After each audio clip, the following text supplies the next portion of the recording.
Welcome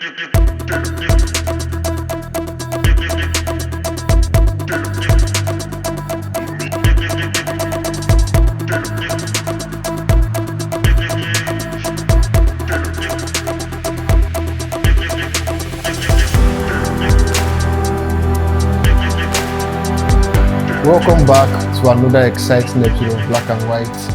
I'm very happy to have you on this episode because this is our 9th episode, and if you are still here, I'm glad you are here. And it always promises to be an exciting episode. Today we'll be talking about discipline and emotions. Mastering what you feel without losing control. When we talk about discipline, largely there are two broad groups. Those who believe, regardless of what the facts, that your emotions and your feelings are valid. They just believe that, okay, feelings take the driver's seat. Then we have the second group of people, especially men, who believe that you don't have to consider your emotions. To hell with the emotions. Just be disciplined like a programmed machine. We have these broad groups, and you hear people say, okay, women are emotional, men are logical.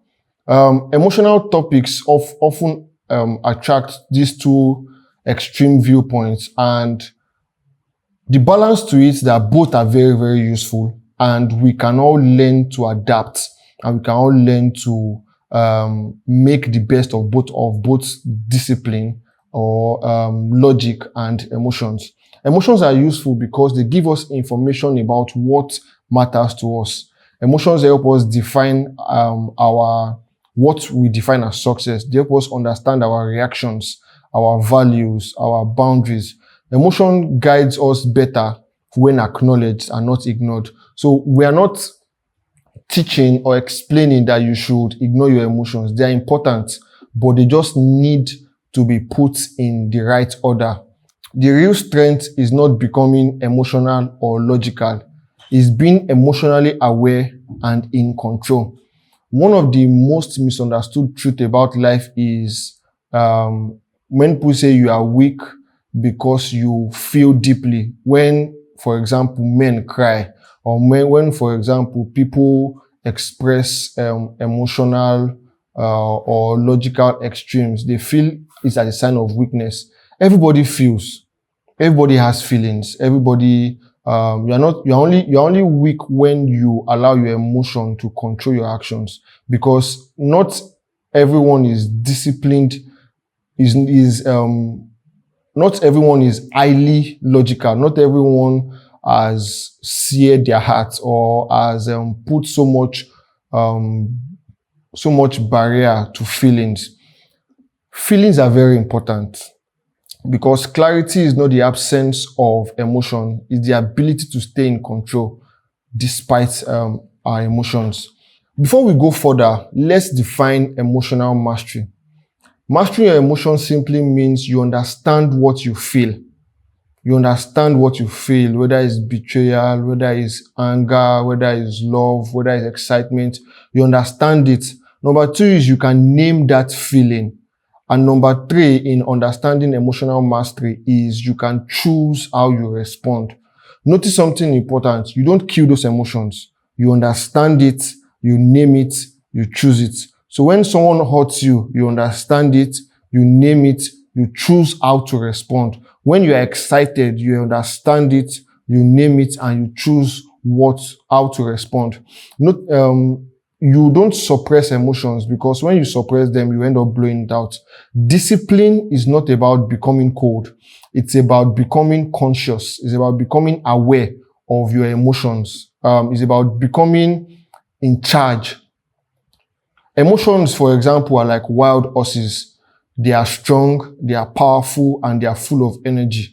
And one thing we need to understand is, for example, entrepreneurs, emotions are very important because they stir action. A wild horse is not evil, but once it loses control, it can destroy things. When trained, the same horse becomes very useful, very reliable, and very powerful in the right direction. So we're not teaching that you should discard your emotions. No, be in charge. The idea is to be in charge. Be in charge of how you react. Be in charge of how you react to people's news. Be in charge of how you react to people's reaction towards you. If people treat you in a good way, be in charge of how you react. Be in charge of how you react if they treat you in a bad way. Disciplined emotions create momentum, because if you believe yourself that I am going to move, and you move, you are in charge. Do you get? You are not moving based on how you feel. You are not moving based on how you feel. You're not moving based on how you think you should move. You have decided. That's what discipline. That's why discipline is important. The difference between emotions and logic is discipline. Life does not punish emotions. It only punishes our behavior, or it responds to our behavior. Why can emotions become very dangerous when bottled up? Because in many African cultures, we have either learned consciously or subconsciously, we have learned to hide our emotions as men, or to bottle up our emotions as men, or as women, we have learned to hide. For example, people that have been abused, they've learned to hide it.